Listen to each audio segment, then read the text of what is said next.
1 साल बीत चुका था। ढोलकपुर वापस शांत था। गांव के लोग फिर से खुशी से जीने लगे थे।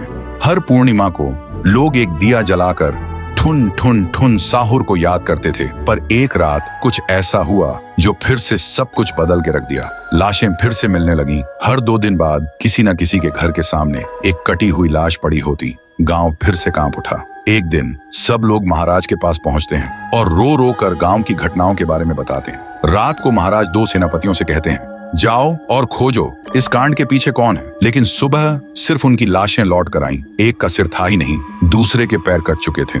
महाराज समझ गए कुछ तो लौट आया है, कुछ जो सिर्फ मौत का खेल खेल रहा है। और फिर कहते हैं, अब इस जंग का सामना मुझे ही करना होगा। उसी रात महाराज चुपके से गांव में आते हैं और एक पेड़ के पीछे खुद को छुपा लेते हैं। और ठीक रात के 2:30 बजे अचानक कहीं से धुआं छा जाता है और उस धुएं के अंदर से एक आवाज आती है,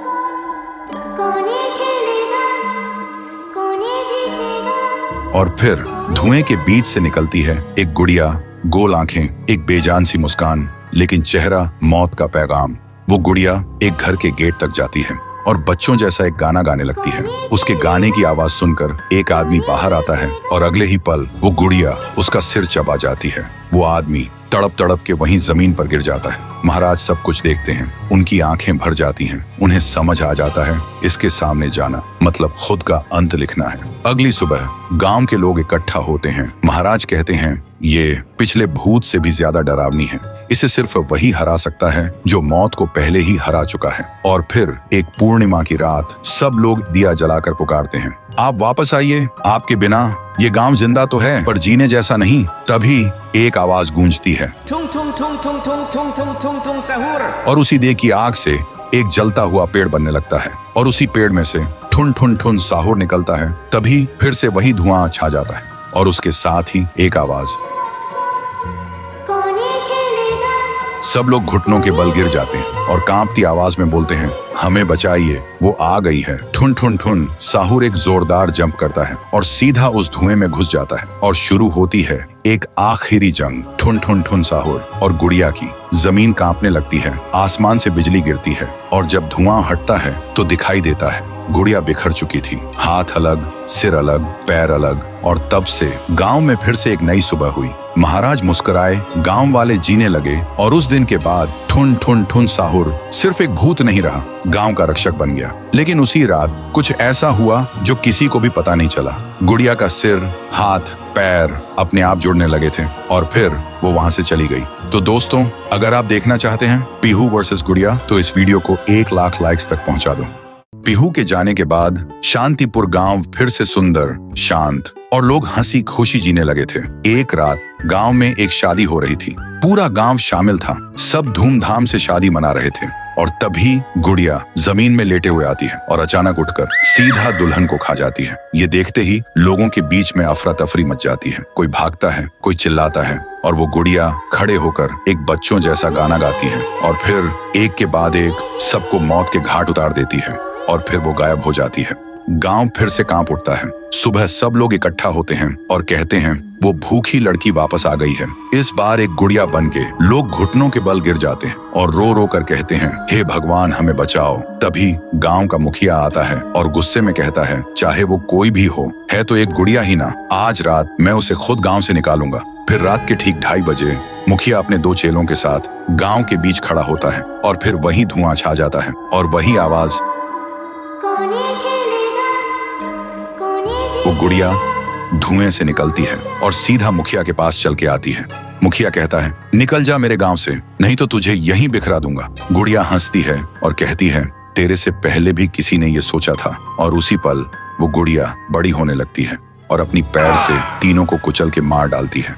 सुबह जमीन पे सिर्फ खून के धब्बे रह गए थे, लाशें जैसे हवा हो गई हो। लोग समझ गए ये कोई आम गुड़िया नहीं, इसके अंदर कुछ और ही शक्ति है।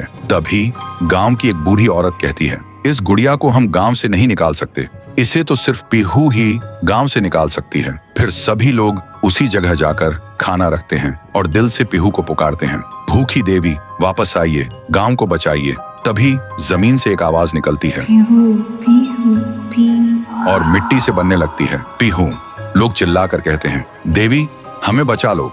फिर रात होती है।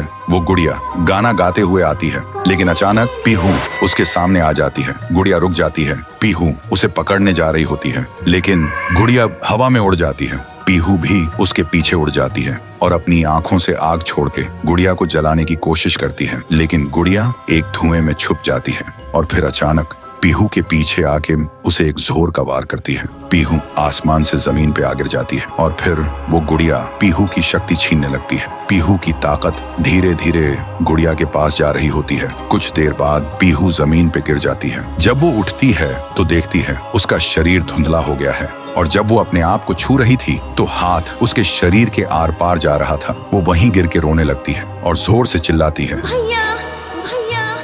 और उसकी आवाज सीधा उसके भाई के कानों तक पहुंचती है। तो दोस्तों, अगर आप देखना चाहते हो पीहू वर्सेस गुड़िया वर्सेस तुंग तुंग तुंग सहर, तो इस वीडियो को 1.5 लाख लाइक्स तक पहुंचाओ।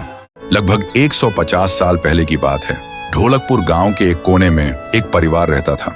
उस परिवार में था पीहू, उसका बड़े भाई साहुर और उनके मम्मी पापा। एक सुबह पीहू और साहुर घर के बाहर खेल रहे थे और अंदर उनकी मम्मी किचन में खाना बना रही थी। वो थोड़ी जल्दी में थी और तभी अचानक उनके कपड़ों में आग लग जाती है। वो चीख चीख के चिल्लाने लगती हैं। पीहू और साहुर मम्मी की चीख सुनकर भागकर अंदर आते हैं और जैसे ही मम्मी को जलते हुए देखते हैं वो चिल्लाते हैं, पापा जल्दी आओ पापा। पापा भागकर आते हैं, लेकिन मम्मी को बचाने के लिए जैसे ही हाथ बढ़ाते हैं उनके कपड़ों में भी आग पकड़ लेती है और कुछ ही सेकंड्स में दोनों जलकर राख हो गए। पीहू और साहुर सिर्फ देखते रह गए, जैसे पूरी दुनिया ही खत्म हो गई हो। अब पीहू घर में अकेली रहने लगी और साहुर हर दिन खेतों में काम करता, सिर्फ इसलिए ताकि उसकी बहन भूख से ना रहे। एक पूर्णिमा की रात थी।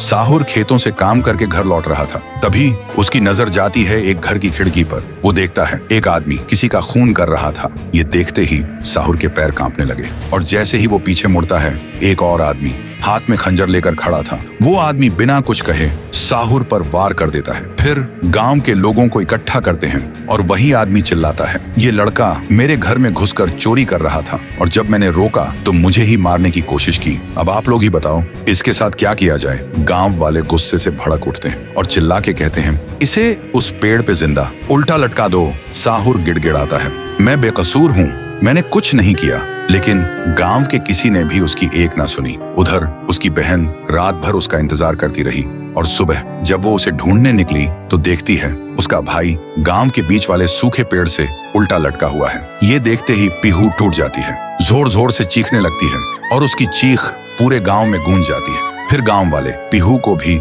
चोर का बहन कहकर गांव से निकाल देते हैं और तब से साहुर की आत्मा उस पेड़ के अंदर समा गई थी और पीहू गांव के बाहर एक झोपड़ी में रहने लगी थी। रोज एक पेड़ के नीचे बैठकर भीख मांगती थी, लेकिन कोई भी उसे कुछ भी खाने को नहीं देता था। वो बस भूखी पेट पेड़ के नीचे लेटी रहती थी। साहुर भी अपनी बहन का दर्द महसूस कर पाता था, लेकिन वो कुछ नहीं कर सकता था। फिर एक दिन पीहू रास्ते में खाना मांग रही थी और तभी एक नशे में चली गाड़ी ने उसे कुचल दिया था। तब से पीहू एक भूखी आत्मा बन गई जो हर गांव में भटकती थी, सिर्फ एक ही बात कहकर, मुझे भूख लगी है। ये सब याद करते ही तुंग तुंग तुंग साहुर की आंखों से आंसू टपकने लगते हैं और तभी उसे एक आवाज सुनाई देती है, भैया भैया। और बिना कुछ सोचे तुंग तुंग तुंग साहुरा उस सूखे पेड़ के अंदर से निकलता है और अंधेरे में सीधा उस आवाज की तरफ चल पड़ता है। तो दोस्तों, अगर आप चाहते हो कि अगले पार्ट में पीहू, गुड़िया और तुंग तुंग तुंग साहुर की पावर दिखाई जाए तो इस वीडियो को 2 लाख लाइक्स तक पहुंचाओ, तभी आएगा असली तांडव।